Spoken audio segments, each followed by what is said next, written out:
Hi everyone, I'm glad you're here. Thank you very much for joining me. It is Friday, April 25th, 2025. Wars and rumors of war. Pakistan and India are at it again, both nuclear countries making threats to each other. Pakistan on Thursday yesterday canceled visas for Indian nationals, closed its airspace for Indian-owned or operated airlines, and suspended all trade with India, including to and from any third country.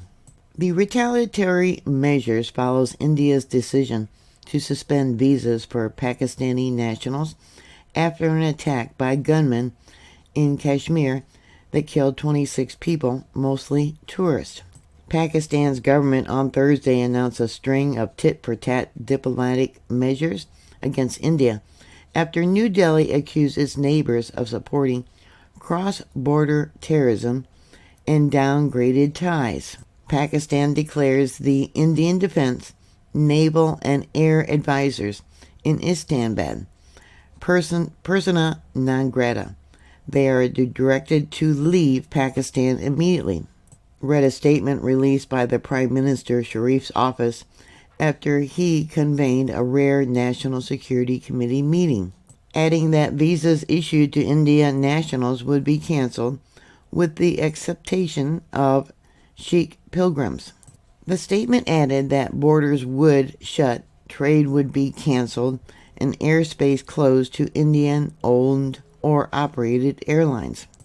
Early on Thursday, India hit Pakistan with a raft of mostly symbolic diplomatic measures, but analysts warn a military response may yet come, with some speculating that a response may come within days, while others say weeks.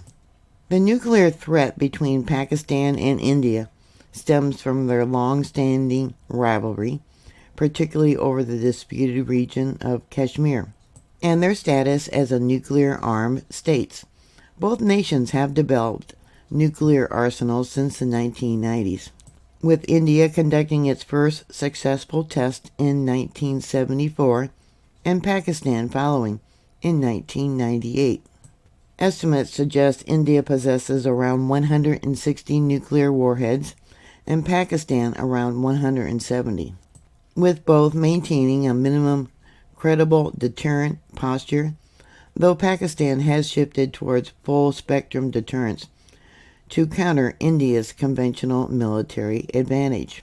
New Delhi accused Islamabad of supporting cross-border terrorism, claims that Pakistan denies, and police in Kashmir identified 2 Pakistani nationals among 3 alleged gunmen. India's Prime Minister Modi vowed on Thursday to pursue all those responsible to the ends of the earth. The killings have shocked India because they were a dramatic shift targeting civilians and the area's vital tourism industry, rather than more common smaller-scale attacks against Indian security forces. Hindu pilgrims have been targeted in the past, but direct attacks on the tourist trade that underpins much of the local economy are much rarer. U.S.-based analyst Michael Kogelman said he believed the shift meant India would therefore also more likely respond with military force. I would argue that the combination of the scale of this attack, as well as the targeting, the fact that civilians were hit, that suggests to me that there is a strong likelihood of some sort of Indian military retaliation, he said. I don't necessarily think that such a response would come quickly.